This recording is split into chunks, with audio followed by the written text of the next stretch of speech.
conversation back and forth.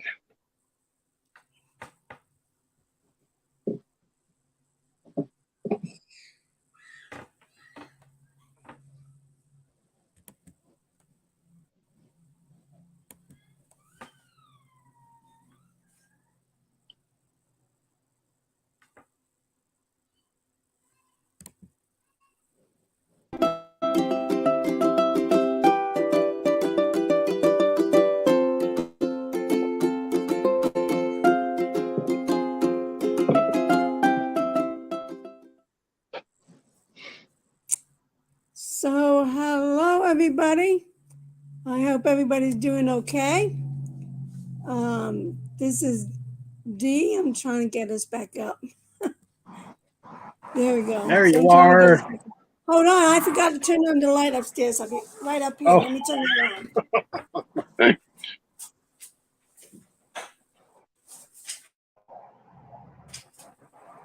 Otherwise, I'm sitting in the darkness. there you are. So I hope everybody's doing fine. This is Dee with Unplugged Grief Ministries, and I hope that you all are joining us. And I would love for everybody to participate. Today we have our dear good friend, motivator speaker Dorian Johnson, and he's going to come and tell us about himself. He's going to tell us why he does this, and then he's going to teach us something so that when we walk away from here, we have learned something new that hopefully will help change our lives to be better. Sometimes we learn new things and it betters ourselves. It helps us grow. It also may help us heal. So, Dorian Johnson, we're glad you joined us. And I'm going to let you go ahead and speak and tell us about yourself and what you do and why you do it and teach us something. And then at the end, we'll do question and answers or discussion. And then, let us know how we can find you as well in a later Okay. time. So Okay. Perfect. I am going to give you I am going to mute myself and let you speak. So speak as long as you can. Well, as long Okay. as you want to. Okay. Okay. All right. Perfect. I'll give you the old like that if I'm saying okay, check back in. We're done. Okay. All So right. my name is Dorian. My name is Dorian Johnson, and about 6 years ago, 6 years ago this Memorial Day weekend, my oldest son passed away, and he was. I'm not going to give too much detail because we wrote a book about it, about the search for him and that. But basically, he took a hike um, up to the top of this mountain in Idaho, and it was close to Cub River, and there was a lot of runoff that year. And when he got to the top, he sent me a text back that said, "This is a beast of a hike, but talk about a view." And I've been up to the top, and it is an amazing view. But it's a little prophetic in the fact that not that he knew anything was going to happen, but it's the view that he has right now has got to be beautiful. So as I as he came down the side that doesn't have a trail, and there's not a trail by the river. It's too close to the mountain. The willows are just nasty. It's too steep. But he left on Thursday about 1 o'clock, and he didn't come home. And we looked all day on Friday, and then on Saturday, just before noon, they found him in the river, about 200 or 300 yards up from where the trail starts. And that was an extremely traumatic experience because of the fact he's 19, and he had hundreds of miles on his boots, meaning he had hiked and hiked, and I wasn't worried until I just kind of had a nudge saying, "You need to go look for it." And so from that point, I ended up talking to a counselor who, she wasn't the counselor I went to work through some of this stuff, but she had a daughter who had passed away at 19. And I sent her a text that day that we found him. And she said, you know, you don't go through this by yourself. You make sure you talk to somebody. And so I connected with her, and she's going to come into the equation in just a minute. But it was a real eye opener as to the strength that a person has to have that you have no idea that's there. There were days when I had no idea how I was going to be able to take a step, and then I would feel a nudge from behind from somebody who I didn't even see it coming, and I would take one step, give me a little bit of momentum to take another one, and that's physically, mentally, emotionally, spiritually, all of that. So he passed away over Memorial Day weekend, 2017. At his funeral, I spoke at his funeral because I wanted to give him the proper send off, so to speak. He stayed with me during high school, and I have 3 other kids, so I have 4 kids altogether, 2 boys, 2 girls. And he stayed with me because he didn't want me to be alone, which is a beautiful thing for somebody who was 14 at the time. And so my other 3 stayed down with their mom down in Utah. But I wanted to give him the proper send off for all the people who knew him. And so I shared a scripture. It's 1 John chapter 8, verse 12, I think. But it's the one that says, we love Christ because he loved us first.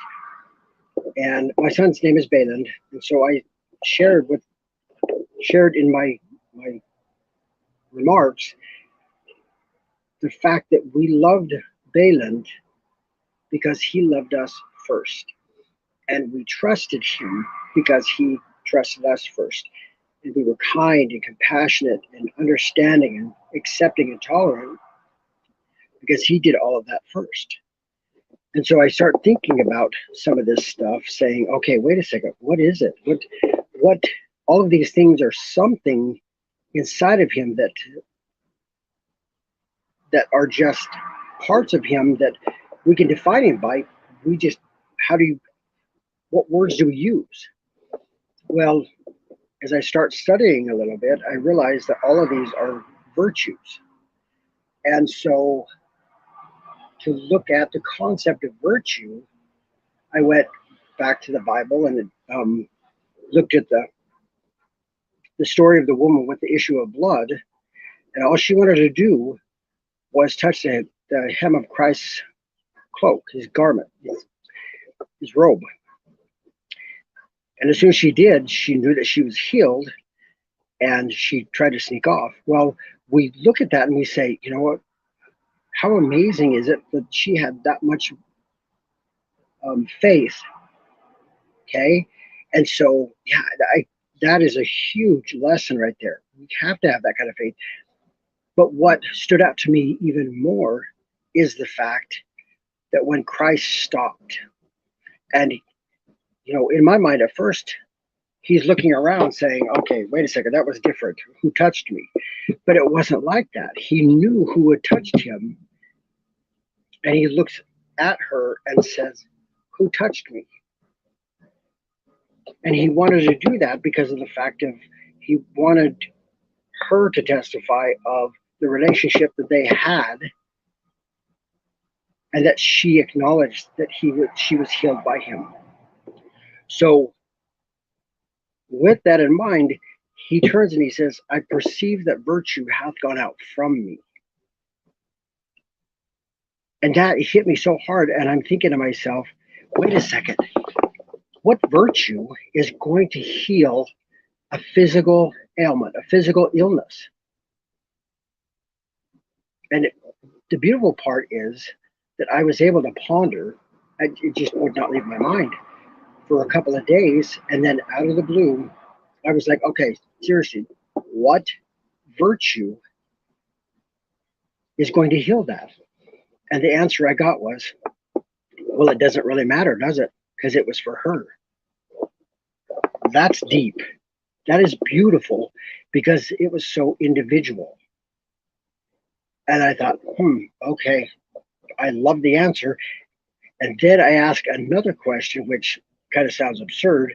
I, I know that Christ is the Savior of the world, but did it take anything away from him to have that virtue go out from him? And the answer is absolutely not. And it doesn't take anything away from you either to be kind and compassionate and understanding and tolerant, accepting. And so I go back to this idea of Bayland. We love Bayland because he loved us first, and all of that. So they're all about virtues. So I can't leave it alone. And I start studying and I start looking into the concept of virtue. And we know the definition to be it's either excellence of mind or excellence of character. Okay, it's a very simplistic blanket statement. It's too broad. So as I was studying, I found a definition in, I don't remember which Bible encyclopedia it talked about, that virtue in the Greek vocabulary, the definition is a manifestation of power. All of a sudden, I'm like, okay, there's something to this. This is huge. Because if it's a manifestation of power, of course, virtue is going to heal her. How? I don't know. That's not the point. So I go back and I visit with my friend, the counselor, who I want to share this concept with her and ask, okay, if you have virtue of any sort, courage or love or authenticity or vulnerability or, honesty or integrity or any of these virtues in the room at the same time that you're counseling with somebody, how does that affect it? How does that change things? And she said, it's going to change the whole face of the conversation. I said, really? She's like, yeah, because shame and doubt and fear and guilt can't be there. You can't feel guilty and shameful if the integrity that you have is there, to be authentic, to be vulnerable, and just say, it was an experience. It's not good, bad, right, or wrong. It's an experience. And this is what I'm learning. And I can take forward and help others with it, right?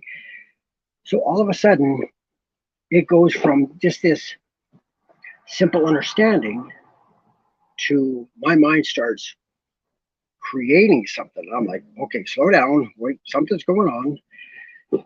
And so I started talking, trying to explain a few things. She's like, time out, put a visual together so I can see it. So what I did, and I'll get this over to you so you can see it and share it and that.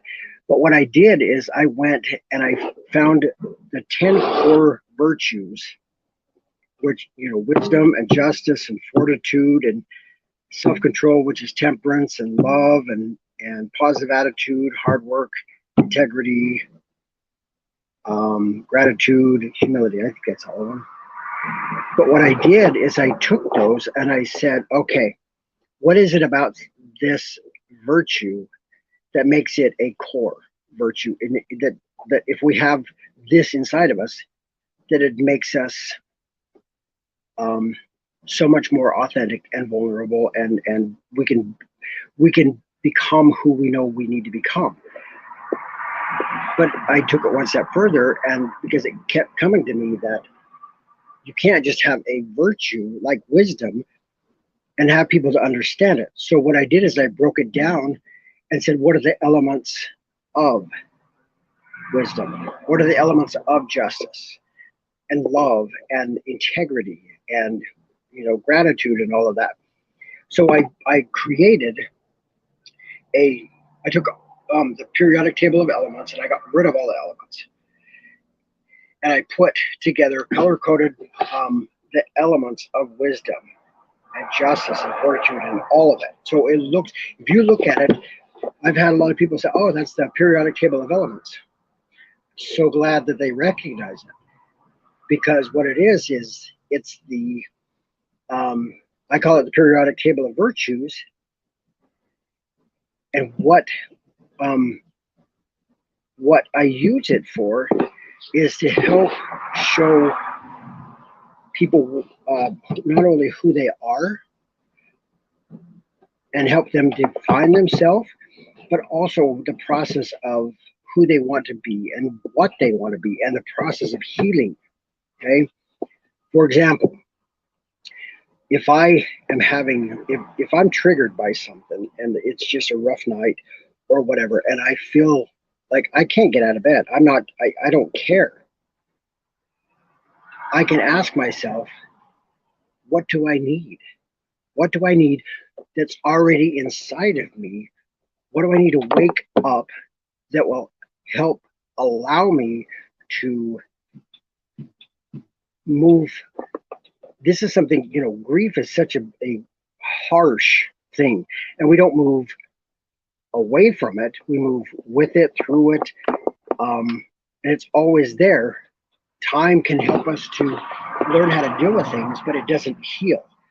And so if I look at this and say, what do I need to get out of bed, to put the first foot on the floor? Courage. Okay, I can feel it. What else? I need honesty about how I'm truly feeling, and if my thoughts are honest and real. Okay, there it is. I need patience and kindness. I need to give myself grace. I can feel all of those wake up, even at the smallest capacity. And I can say, okay, that's going to at least get me to stand up. And then I can say, okay, where am I at now? Now we can do that with everything. If we want to be a good student or a good teacher or a good mom or a good dad or a good athlete or a good whatever, it doesn't matter. We can say, what is it that what do we need? What do we need to wake up inside of us and allow it to be there with us? I love the example when people say, well, I don't understand what you're saying. Because there's certain things that we define ourselves by outside of ourselves. I don't care whether it's your last name, and there's a lot of stigmas that can go with our last name, but it could be whether we're a good student, so getting good grades, if our job, our occupations, our hobbies, our failures, some of the things that we have done in our life, we say, you know what, I failed at that. Well, maybe you didn't. Maybe it was the fact that, first of all, you didn't have the tools, you didn't have the understanding of, you knew where you wanted to be, but you didn't know how to get there. So you considered yourself a failure and you're scared to try again. So we look at that and we say, we define ourselves by all of these things that are outside of ourselves that we have no control over. But what if we defined ourselves by things that are inside, that are eternal, that has nothing to do with anybody else? Also is something that has nothing to do with race or religion or culture or gender or wherever we live. Respect is respect. Kindness is kindness. Love is love. Logic and reason. Those are two big ones in wisdom. I mean, if we look at something and say, let's use a little logic and reason in this, it may be different in somewhere else that we live, but it's still part of the virtue of wisdom. There are elements of it. So if I say, okay, let's talk about patience. And some people say, oh boy, I'm not patient. I'm like, oh, good. Well, let's do this. Let's go over to the store and we'll get behind the oldest, slowest person on purpose. And we will walk behind them. Not only will patience kick in, but so will kindness and compassion and understanding and acceptance and tolerance. And all of these elements of different virtues are kicking in and working together. So we have a better, much better understanding of being in that moment, saying, this is what we want to do, we need to. And all of a sudden, we have that shot of the oxytocin, the serotonin, the dopamine, all of those things that help us to be happy, that are a biological response to that. And so anybody else who's with us can have that at whatever capacity they can wake those up and feel that. The person we're helping can feel that. Anybody around can feel that. It's not just me because I did it, because it was my idea, right? So we look at that and say, okay, let's look at other opportunities that we have to do that. Well, to define a person, the majority of the time, if I say, now, who are you? And that's not a very nice way of saying it, but for this example, it's, now, who are you? Well, I'm Dorian. Okay, tell me a little bit about you. And that, so we start in on all these things that make us look good and we feel good about ourselves. But if I were to look at somebody and say, oh, I'm Dorian. D is for dignity. O is for originality. R is for respect. And I is for individuality. A is for authenticity. N is for nobility. They may look at me a little bit at first and say, oh, you're a little crazy by saying that. But no matter what they say, what they do, no matter what anybody says or what they do, I can say that is who I am, because all of those define me in a way that nothing else can. And so if somebody is rude or I mean, if they beat me up or whatever, I can still go back and say, okay, I'll let the bruises heal. And I can look at who I am and say, this is still me, no matter what happens to me. And it's a great example of me looking at me and saying, in a situation, am I living up to that right there to start out with, right?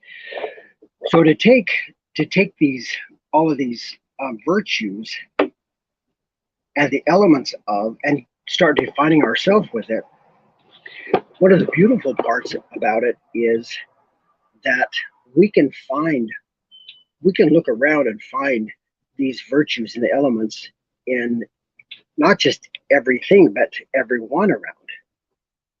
And so we look at a situation or a person or we're out in nature and we're like, oh my gosh, this is so beautiful and all of that. If we look at a person though, and we say, you know what, you know how amazing you are, to just sit and talk to you about this. I mean, I get so much strength from hearing your story about this or this or this, or the fact that, talk about courageous, that you have gone through all of this and look at how beautiful you are because of what you've gone through. The amazing part is the reason I recognize how amazing they are is because of the fact that I recognize the virtue inside of them because it's in me. I will acknowledge it in them, but I won't acknowledge it in me. For some reason, we've been taught, oh, it's don't be arrogant about who you are. And so to define ourselves with that is amazing. And so we look at that concept, and I'll share an experience with you where it really, really opened my eyes. So not long after my son passed away, I'm talking to a friend, and I'm saying how amazing my son, his name is Bayland, how amazing Bayland is. He was so good at this and so good at this and so kind and all that. My friend looked at me and said, he's just like you. Oh, no, you're not going there. Nope. Because I've got this pile of rocks over here that I can pick one up and say, nope, I'm not. Look at this. I can tell you a story about why I'm not, right? And I can carry these in a backpack and weigh myself down to however horrible I want to feel. But I have so much proof right here. And we do that all the time.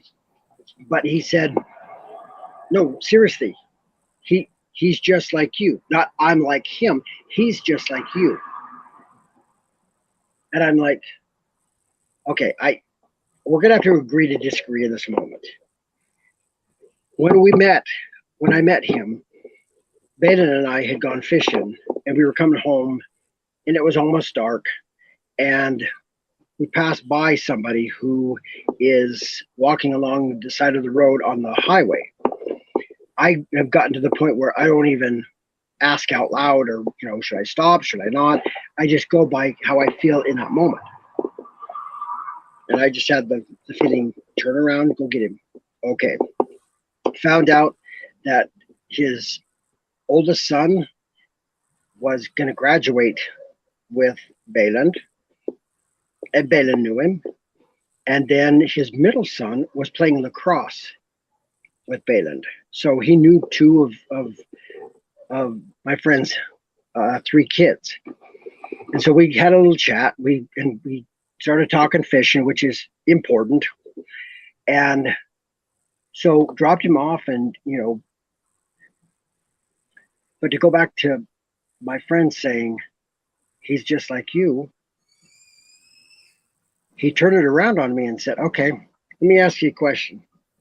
How did we meet? And I'm like, oh, don't go here. Don't. I know where you're going, and don't. I don't want to be in this. He's like, no, seriously. How did we meet? Well, Well, tell me. We picked you up after we went fishing. Oh yeah. Who was driving? I was. Oh, okay. So, whose decision was it to turn around and pick me up? It was mine. Oh, Beta didn't make you turn around and pick me up. I'm like, no. He's like, oh. So wait a second. You're teaching him. He was with you, and you are teaching him how to do some of these things by your actions, not his. And all of a sudden, I look at him, and I hung my head. No lie. I hung my head, and I just said, fine, I'll be the good guy. Okay. Because I didn't want to be at that moment, because I had this whole pile of rocks that I could prove how horrible I am sometimes. Right. And so I got to thinking about that it's so easy. And on a scale, we have the rocks that will always be heavier than anything else we put on there. And yet, on the top of that scale, we have all the virtues, which are like feathers, light. Mm-hmm. And if we acknowledge those and say, no, that's who I am, there's no weight to it. And I realized that the feathers on a bird allow it to fly and be free. Yes. So all of a sudden, it's this huge aha moment when I'm like, okay, that's how it works. So as we look at, different types of loss, different types of grief, different types of experiences, and we say, Okay, we see the communication that you are showing for the wound that you have on your heart from this experience. And we say, okay, we get the experience. We understand that. We understand the communication, which is either anger or addiction or substance abuse or depression, anxiety, bullying, um, suicide, any of these. The most important question I think that needs to be asked is not what was the experience. We have to understand what loss they are feeling, whether it be a sense of reality, a sense of disconnection from attachment, self trust, any of these. But the most important question I think we need to ask is this: why does it hurt? And if we ask, why does it hurt? That allows them, gives them full freedom and permission to say, it hurts because of this. And this is how I feel, and this is how I feel. Not where does it hurt, why does it hurt, how does it hurt. But if we say why, then we have a much better understanding of what a person's going through and what is missing, what is lacking, what they feel like they don't have because of that loss from the experience. And so we can say, oh, you don't feel understood. You don't feel accepted. You don't feel like somebody is, or that somebody is questioning your integrity. Let's talk about that for a minute. See, and also, last thing I will say about some of this stuff is on Benen's hike. Okay, so in the book that we wrote, it's a year to the day that he passed. There's about 10 of us who took the hike all the way to the top. And I'm talking about the things that I'm learning from different life lessons as we climb this mountain. Because that's, if we are trying to understand where the problem is as we see it, it may be, sometimes I don't see the trail that I'm supposed to be walking on. What do you do about that? That's crazy. Well, I see that as the life lesson of using the virtue of integrity, because you have to be vulnerable and authentic and keep to the integrity of that hike, of the trail. But you look up and you say, I want to be there. And so you may have to zigzag up the side of the mountain a little bit. But if you keep to the integrity of where you want to be, you don't necessarily have to have that specific path all the time. You could say, okay, weave, and you can get to that point and say, okay, I'm proud of myself for being able to do that, right? And so I have these life lessons about, if the trail gets, dangerous, or even it just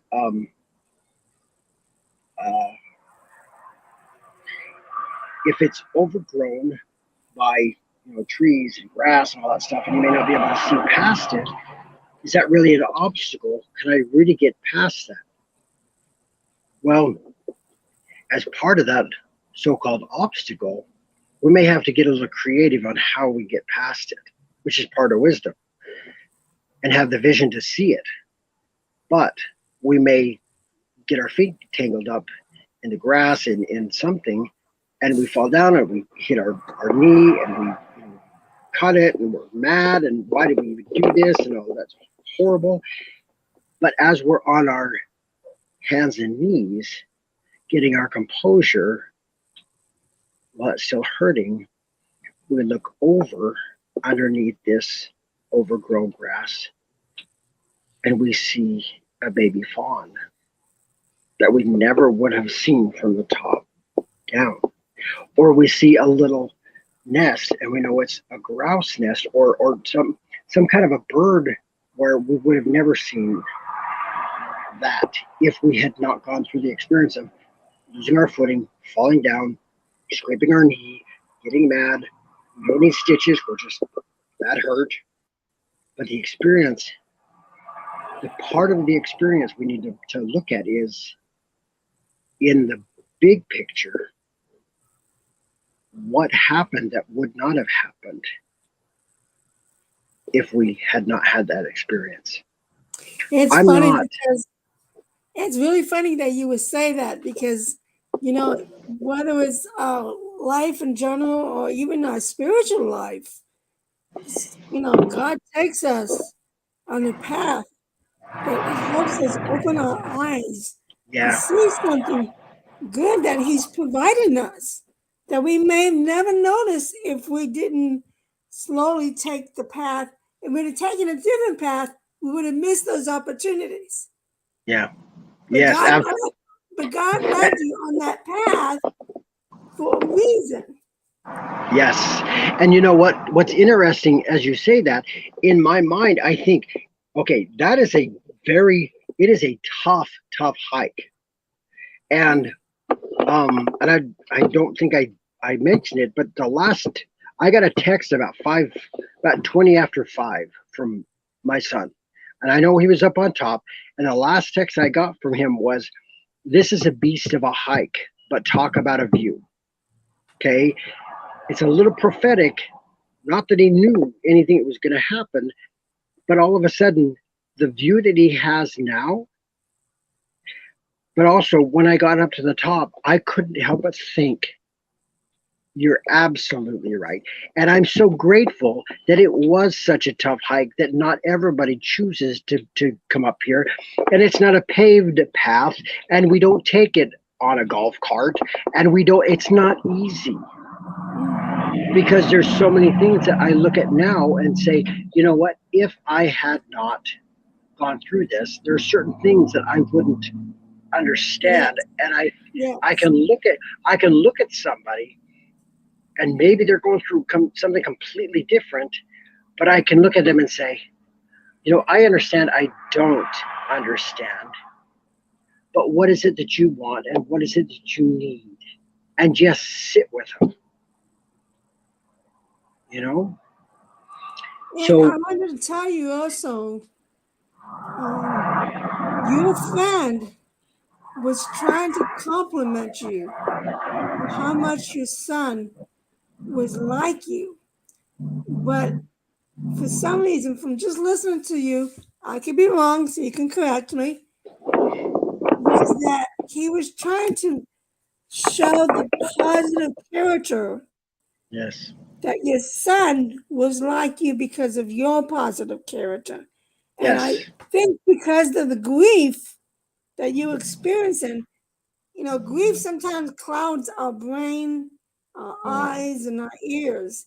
So, in all that I hear is complimenting you with all these wonderful things that your son is so much like you, and you for some reason, at that point, could not see what he was talking about, and yep, hence why you were in denial. But yes. now, but now that you've gone through this experience and you understand all this, do you now understand why your friend complimented you in that Yes, way? yeah, yes, absolutely. And to a couple of points on that is, there have been times when I've thought to myself, how amazing all of the things that I've learned and can share like this. And I just ask out loud, is there any other way that I could have learned these lessons that I've learned without getting beat up so bad? And I get the answer back, there is no other way that you could have learned these. And I think to myself, okay, I don't like the way that I had to learn them, but I'm so grateful that I have been able to learn these and to be able to move forward and to sit with somebody and to say, now, which leads me to the next one. Okay, we talk about defining ourselves by everything outside of us, and we talk about the communication style. There's so many people who um, address their wounds with anger or addiction. I mean, obviously, there's so many things I've had to numb myself just to survive, but I haven't done it with, um, I've done it by pushing people away, Yes. pushing situations away, said, I can't deal with that right now, right? But I don't, but anyway, so here's a thought. When we look at certain things, certain programs that are out there, for example, like a suicide awareness or a suicide prevention program, okay? I'm going to venture out on a rope here and say, I don't like that approach, but here's why.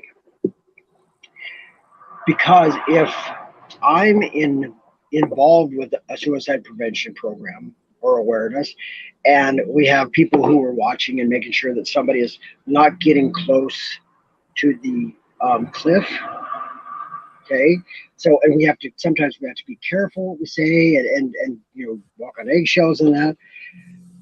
But if I look at somebody and I say, okay, I've got plans this weekend, are you good, are you okay? They're like, oh my gosh, I haven't been this good and I don't know how long. Well, I go out of town and something either triggers them or else they were saying, now's my chance. So they had the high, and in Yes. time, they suddenly Yes. had the low. Yes. Because all of a sudden the person that they leaned on so heavy is not It's here. gone. So yes. Yeah. So all of a sudden I find out because I'm living my own life. I'm having my own experiences. I'm finding my own happiness. The guilt and the shame, finding out that I should not have left. I should not, and I have a guilt-ridden rest of my Yeah. life, right? The guilt. Now, yes, and so to me, that's not. I like the concept of fairness, Mm-hmm. and when something's not fair, I really struggle with it. But if we look at it a different way, okay, I'm going to back up and say, okay, yeah, we have to. People are like, be aware of the cliff. When I would always tell my kids when they were growing up, I'd say, okay, I mean, if they're starting to act up or whatever, I'd say, okay, remember, let's put the fence up at the top of the cliff so we don't have to worry about the ambulance at the bottom. Mm-hmm. And at first they're like, what does Protection. that mean? Oh, what's that? Protection. Yes. So you want to Now, surround them with the protection. yes. Now, here's what I have learned. Okay. So we can say, okay, oh, we already have a fence up at the top of the cliff. Everything's good. We don't need the ambulance, all of that. I have walked up to, and especially some of the kids that I met in high school. I have some friends who are teachers, and so I would stop and visit with them, and I'd be like, "Who's that one right there? Who's that kid? That boy or that girl?" I have a feeling I just need to say something to them. Oh, I'm so glad you pointed them out. I wanted you to talk to them too, okay? Because I don't know what it is, but I can look at somebody and say, "Oh, I see you," and I want them to be who they are when I see them because I want them to know that somebody sees them and has a little conversation and say, you're amazing. You're beautiful. Isn't it amazing that somebody can see you and says, you're beautiful, right? Now, the reason I point that out is if there is somebody who is struggling and I look at them and say, do you know how amazing you are? You're a freaking rock star. Look at you. Do you know how much, and I honestly say this, do you know how much I need you? Do you know what you do for me? Yes. And all of a sudden, it's like putting my arm around them, and we walk away from this cliff that disappears, and we don't address the cliff. We don't. It's a fact, and it's not even talking about the strengths or anything. It's a fact of saying, not just I see you, but do you know how much? Do you know why I see you? Because you and I are so much alike. And all of a sudden they're like, can't be. That's not right. And I'm like, no, I recognize it because these things I'm pointing out in you are in me.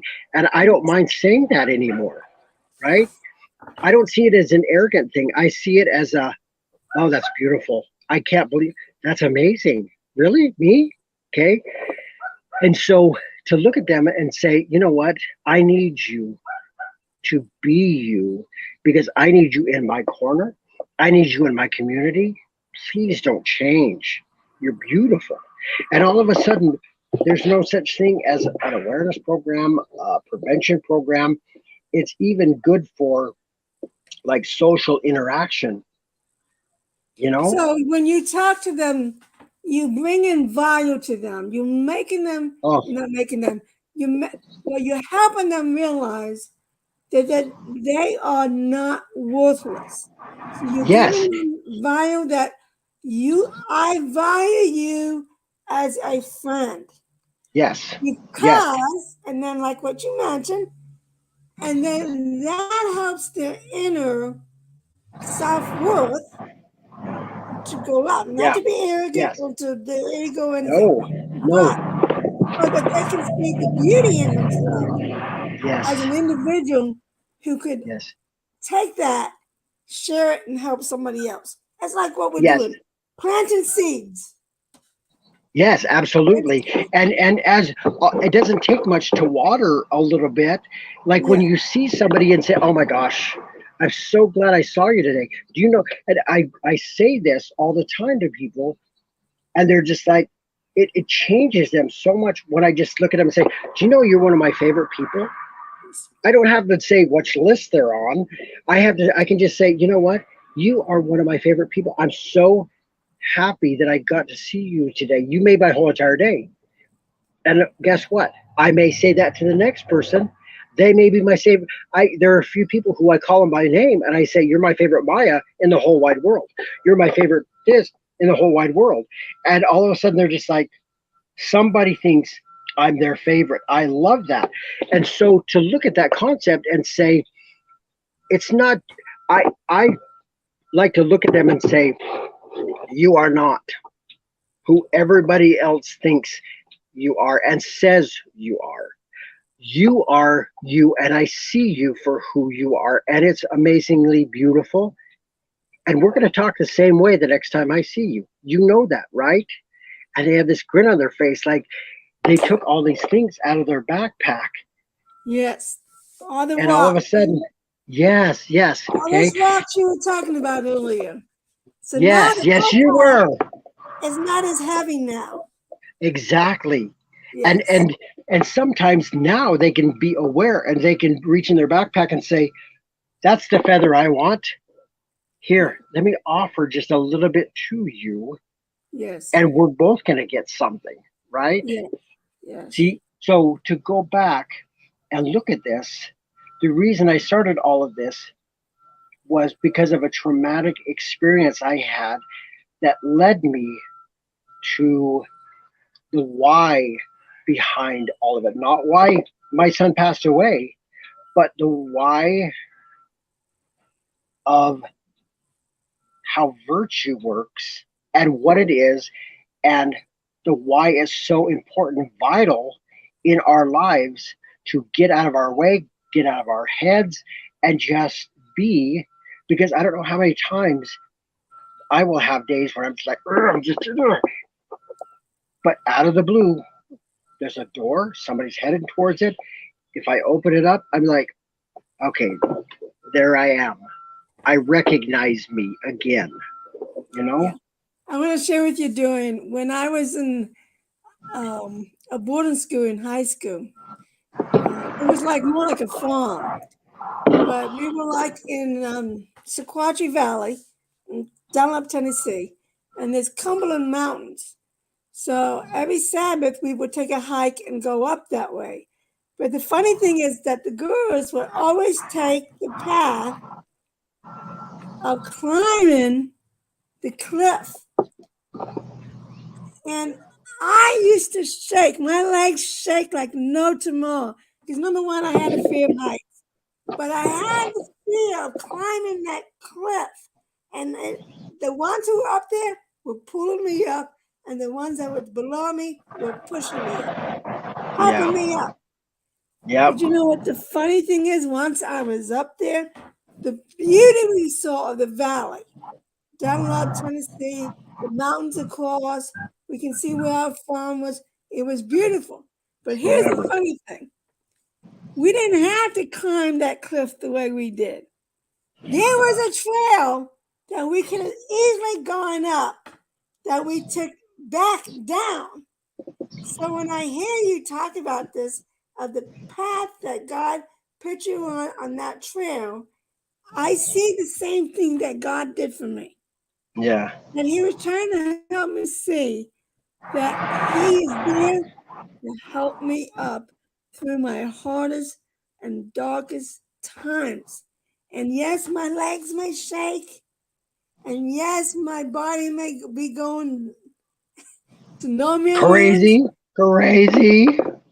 Yes, but my friends were my angels. They Yeah. pushed me up and they did not give up. And the ones Yep. who were already up there continued to hold my hand on my Yep. arm and continued to pull me up. So when I Yep. listen to what you're sharing, I'm hearing your experience and what it did to help you as the same what Yep. I went through. But you went through your experience after you lost my son, your Yeah. son. I went through that experience way before my son was born.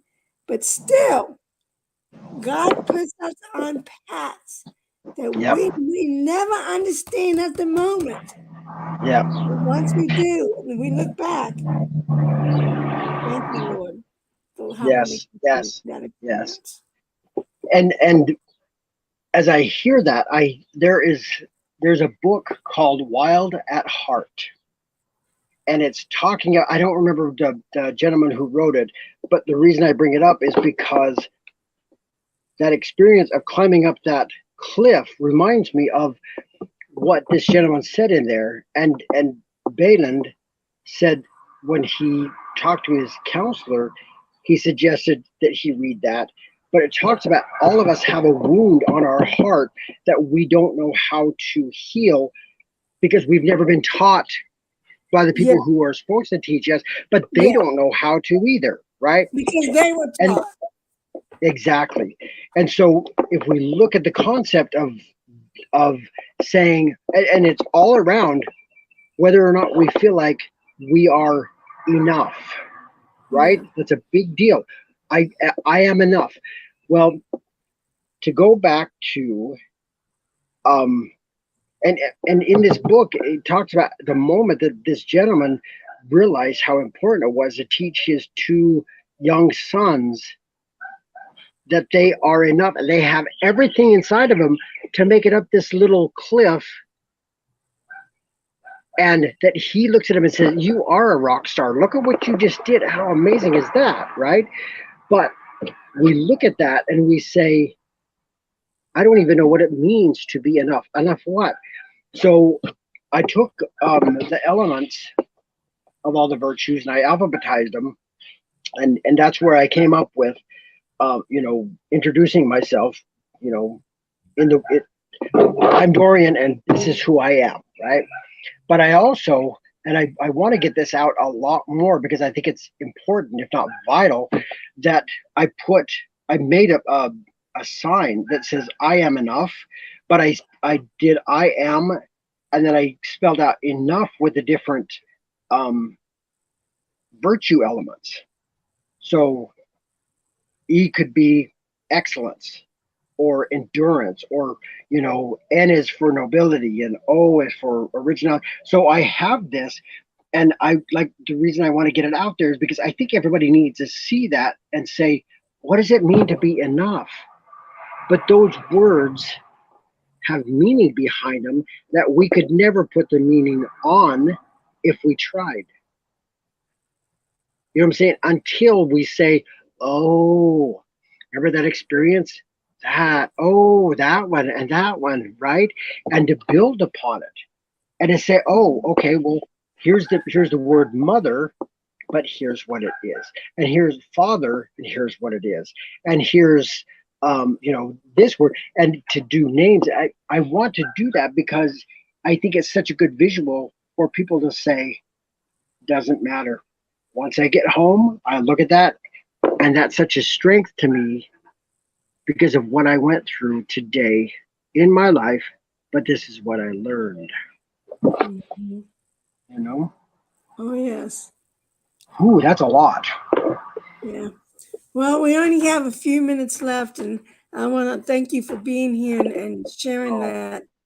Tell us how we can find you. Okay, the easiest way is to come find me on Facebook. Um, on it, I'm under Dorian Johnson, and I have a picture of my son. It's kind of blacked out, and but he's sitting there anyway. But then I also have two groups that one of them is called A Day in the Life of Grief, and we talk. I share a bunch of things, not necessarily how I'm feeling, but I go by my intuition a lot on saying this is kind of somebody may be feeling this way. But I also have another group called Unsung Heroes, and I go find a whole bunch of amazing things that people are doing out in the world, and I share them, and I cry, and I share some more, and I cry because it's beautiful just watching some of these people do things because that's who they are. That's what they do. So you can come find me on Facebook. I'm in the process of putting together the website where we have more um, access to different things in that. But feel free, reach out to me.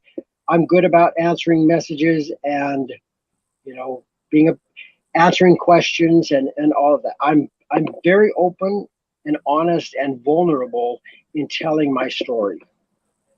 Yeah. And I think we all should be because, even though all our stories may be a little different, but there's always lessons that we learn Yeah, from the story, no matter what, yeah. you know? And sometimes it shocks us by the people who tell us their story about what they've gone through because you look at some of these people are just a pillar of strength, but you have no Yes, idea what they've gone through, and I love that. yes.